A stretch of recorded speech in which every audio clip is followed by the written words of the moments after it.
All good? All righty. So how's your golf game? Man, it's hot and cold. I feel like there'll be some days where you'll just have a certain swing thought and you'll hit it well, and then the next day it just disappears and you're searching. So probably like everyone else, trying to find that perfect swing. There's never enough time. Some of these guys can kind of laugh and say, we draft this guy, he's just not athletic enough to play golf. The one thing you learn, at least I have from afar, is you can never predict a body type and then an assumption as to a golf swing, because there'll be someone that will just be like, wow, surprise you, and then someone you think.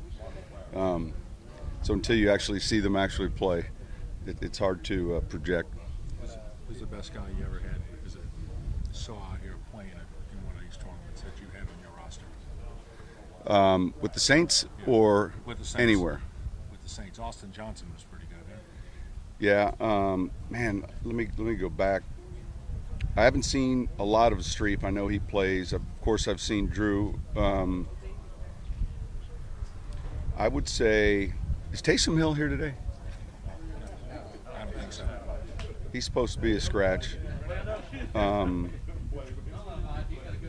missing someone now that Mark's good. Mark hits it far. Mark and John Kuhn I played with a year ago. They both hit it far. Those would be a few that I could think of. I know I don't even know if you know, they had some news that just came out that New Orleans is going to host the Super Bowl in 2024. Not to surprise you. They're going to host or put a bid in? Host. They're going to award it to New Orleans. They don't bid anymore on it. So they're just going to award it Arizona and then New Orleans. Just thoughts on how big that can be for the city. So it's coming in 2024. Yeah, according to Sports Business Journal. It literally just broke a couple of minutes ago. All right. So with the assumption they're right. Yeah. Obviously, when we host the Super Bowl, there's a huge impact, both economically and it's hard to measure all the specifics that our city benefits from hosting an event like that, a national championship in a sport. But that's pretty significant, and I think you could really narrow it down to one or two cities that do that better than anyone. This would be one of them. Just the proximity to the hotels, the restaurants, and the stadium really provide a unique venue and experience. You're not getting in cars and driving 40 minutes out to another site. It just makes sense. So it's good news.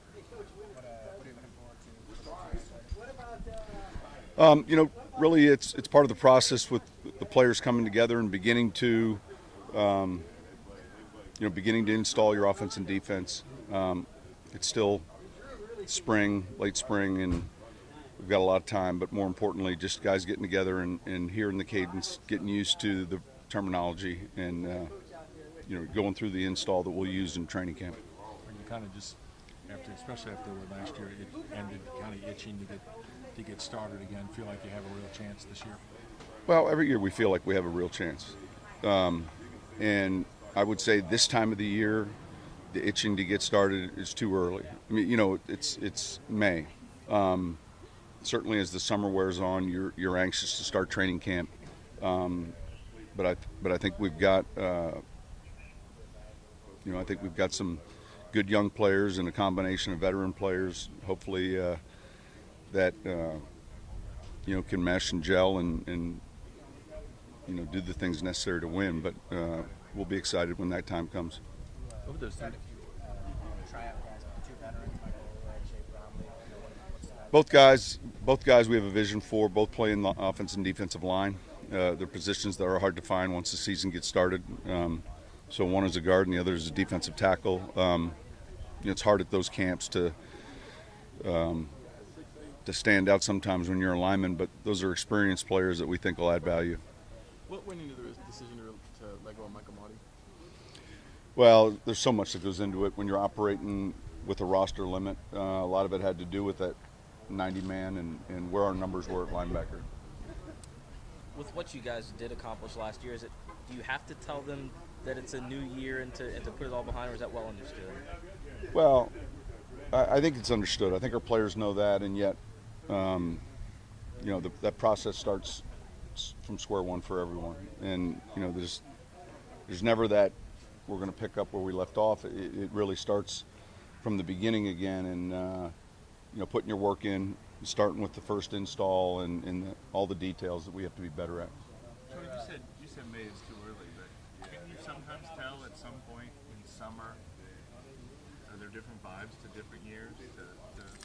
Or you I don't really think know? so. I think everyone's hopeful and optimistic and excited in the summer, and then I think as soon as you hit adversity in the season, you start finding out a little bit about your team. So one of the good things about our league is the parity that gives teams, hope when they maybe didn't finish as well the year before, and it reminds teams that have played well that they better play well again the next year. So we've got a lot of time between now and when we start training camp. Our players are working hard. They're all in, lifting, running. That part of it's been really good. So last, Besides Marjorie, you're expecting to miss OTAs? I don't think anyone. you said you find out about a team how they respond to adversity. The response to the 0-2 start, is that when you started? I thought that trip to Carolina was going to be important. It was Carolina, then London, and that was, early in the year you felt like your backs were against the wall. Thank you. Thank you. Sean.